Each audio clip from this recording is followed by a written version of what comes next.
Right now, we spend 7% of Medicaid dollars on rural hospitals.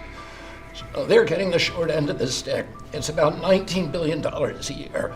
Right now, 25% of the doctors in this country do not feel competent to give nutritional advice. 70% of diabetes cases can be reversed or ended if you just change people's diets, and the doctors don't know how to advise it. They only know how to prescribe the drugs.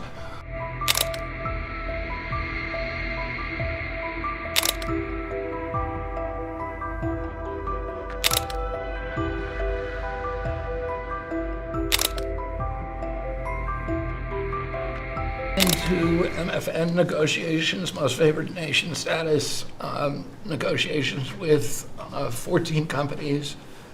Howard Lutnick is a breath of fresh air, and I think he's going to help us get across the finish line with the leverage that we have from there. They're smart.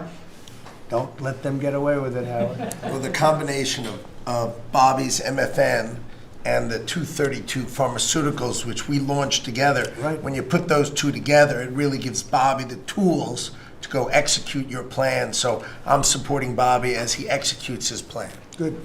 Right? Yes. And this cabinet meeting is supposed to be about working Americans and bringing jobs back to this country, and particularly rural America. And I want to mention the big, beautiful bill. Right now, we spend 7% of Medicaid dollars on rural hospitals. So they're getting the short end of the stick. It's about $19 billion a year. Under the Rural Transformation Program, we give them an extra $10 billion a year. So we're raising an infusion of cash to rural hospitals and rural communities by 50%. It's going to be the biggest infusion in history, and it's going to restore and revitalize these communities. And we can't survive as a nation if we don't honor our rural communities, which are the source of our values, our virtues, our character, our economy, our food. And you are bringing that back. You are bringing those communities back. I wanted to talk, because you mentioned the wind farms. We now have an interdepartmental coalition, a team, which is Doug Burgum and Howard Lutnick and Chris Wright and Pete Hegseth.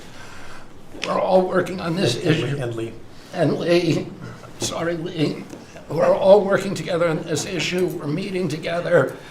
There are right now 11 wind farms planned that were launched during the Biden administration. Between Maine and Virginia, it's 1,130 towers. These towers are twice the size of the Washington Monument. The blades on them They're massive. It's so crazy. The blades are 350 feet long, one blade. One of these blades blew up on Nantucket last summer, and the water was filled with shards of glass, of sharp glass, so it was dangerous to swim.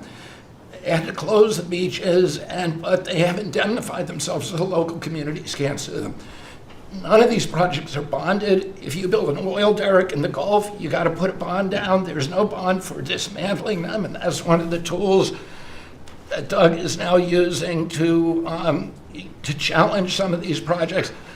None of the cost of energy from these projects is 39 cents a kilowatt hour. The average cost in this country is 17 cents per kilowatt hour. And natural gas is 3 cents. Right. So it is the most expensive energy. I've been representing commercial fishermen for 40 years. They are so excited about what you're doing, Mr. President, because their fisheries are being wiped out.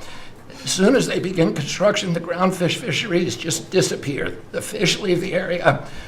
They've killed 160 whales in the last 2 years. So they're wiping out the whale population, the Atlantic whale population, the big whales, the minkies, the gray whale, or the humpback whales, the right whales. And you are going to save the whales on the East Coast because of this. And you're going to save these economies that are based upon commercial fishing. I'll say one other thing about fishing. We are now, the South Asian nations are now dumping shrimp on our country. The shrimp is heavily contaminated. We just stopped a shipment that was contaminated with cesium-157, which is radioactive. They're farming these shrimps, and they use bactericides and antibiotics and all kinds of chemicals, and the shrimp are so contaminated that the European nations won't take them, so they're dumping them all here, and they're putting out of business. We have the most sustainable, highly regulated fishery in the world. What our fishermen do is a good thing. And all of the trawlers in the Gulf and Alaska are being shut down because we're getting shrimp dumped here. So we have now increased FDA inspections of shrimp to make sure that Americans are not buying and eating contaminated shrimp and putting our shrimpers out of business. I talked just very briefly, we have an historic agreement on pre-authorization.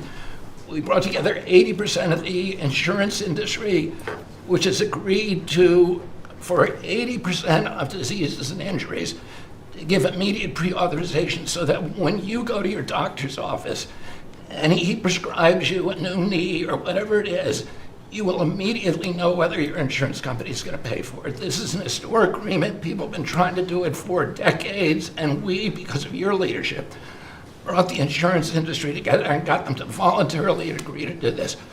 Similarly, we made another historic agreement with personal health records.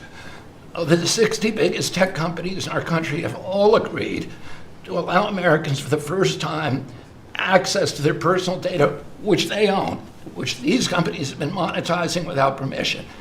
You're going to be able to see by next year all of your health records on your cell phone. It's going to save lives. It is going to fuel an infusion of technology into that space where people can access those records. They can compare their diet to what they personally need, and we'll have personalized medicine. We are doing price transparency. You passed this during your first term, and then the Biden administration refused to enforce it. We've now brought at HHS, under your leadership and my leadership, more enforcement actions than during the entire 4 years of the Biden administration. So we're going to have that kind of price transparency. I'm working with Linda on forcing medical schools and the MCATs, the people who administer the MCATs, the people who do accreditations, to put nutrition into medical school education. Right now, 25% of the doctors in this country do not feel competent to give nutritional advice. 70% of diabetes cases can be reversed or ended if you just change people's diets, and the doctors don't know how to advise it. They only know how to prescribe the drugs. We're going to change that, so if you come out of a medical school under the Trump administration, you are going to know about diet. And then finally, most importantly, the Pete and Bobby Challenge. I want to give an update. I got 5 minutes and 48. It's 100 push-ups, 50 pull-ups, and you try to do it within 10 minutes. I got 5 minutes and 48 seconds. Pete beat me. I'm still bitter at that. 5 minutes and 25. The cabinet leader is Scott Turner. Despite a dislocated arm. That's Got good. 5 minutes and 15 seconds. I'm waiting for reports from the rest of the cabinet. The only exemptions currently existing is if you can hit a 50 at Bedminster, which President Trump did with Bryson DeChambeau. So he's the only one exempt in this room. Everybody else will go to court. That's great, Bobby.